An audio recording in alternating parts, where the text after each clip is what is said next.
master, c'est 4 semestres, dont un quasiment consacré au stage, et 14 unités d'enseignement, enseignement bâti autour de l'enseignement de la recherche sur les pathologies chroniques liées au vieillissement et au mode de vie et ses modes de prévention.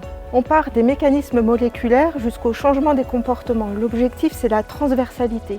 Autour de ce noyau central s'articule un ensemble d'enseignements qui visent à mettre en pratique ces compréhensions, telles que la conception de programmes en activité physique adaptée ou encore les stratégies de changement des comportements. L'ensemble de ces connaissances est constamment remise à niveau par nos enseignants au fil de leur recherche. Alors j'ai choisi ce master activité physique adaptée et santé pour approfondir mes connaissances sur les maladies chroniques, des problématiques qu'on va voir de plus en plus. Et puis également, le master proposait des cours de nutrition, donc je pense que c'est des notions qu'on doit avoir pour notre métier. Le master, ça nous permet d'avoir des compétences sur la programmation des activités physiques et puis sur la création de projets, et ça c'est des notions qu'on ne voit pas spécialement en licence. Les étudiants acquièrent une base de connaissances solide, leur permettant la prescription d'activités physiques adaptées à des fins de prévention et thérapeutiques.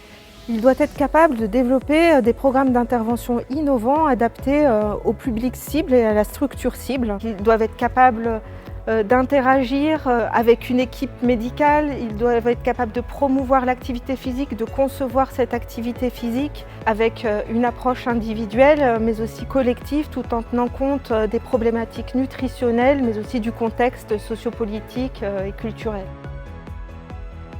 Selon moi, oui. Après, ça dépend de la quantité de travail que chaque étudiant a envie d'investir, mais pour ma part, moi j'aime bien que les choses soient bien faites, j'aime bien comprendre les choses, donc oui, ça demande forcément du temps. Après, il faut savoir aussi qu'en master, que ce soit en master 1, mais surtout en master 2, il y a beaucoup de travaux de groupe. Du coup, ça implique de s'investir pour soi, mais également pour les autres. Le stage doit permettre à l'étudiant d'être à la fois chercheur, spécialiste, un gestionnaire de son projet, et l'occasion pour lui de mettre en pratique la transversalité de ses enseignements, avec des projets très divers. D'ailleurs, très souvent, ce projet devient le point de départ de son activité professionnelle. C'était une très bonne expérience. Moi, mon stage, c'était dans un centre de dialyse et je devais mettre en place les activités physiques. Et le départ a été un petit peu difficile parce que j'étais seule et j'avais pas du tout de référent à pas comparé à mes autres stages avant où j'en avais un. Alors que là, j'étais en totale autonomie. Mais c'est ça qui a été bon aussi dans ce stage, c'est qu'on passe vraiment du statut étudiant au statut professionnel et ça a été vraiment très très formateur. Plusieurs débouchés vont découler de ce master.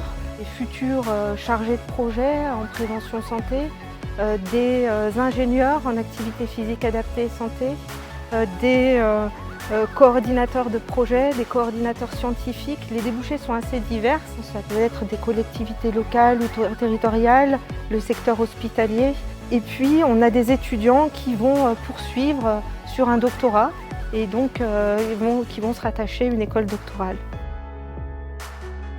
Moi, j'ai toujours eu pour ambition de travailler dans le milieu médical, donc que ce soit en CHU ou dans des SSR en rééducation et réadaptation. Et au final, là, j'ai eu des propositions tout autres, donc sur mon ancien lieu de stage en salle de sport santé, et puis également avec la maison sport santé de Nice avec laquelle j'avais déjà travaillé.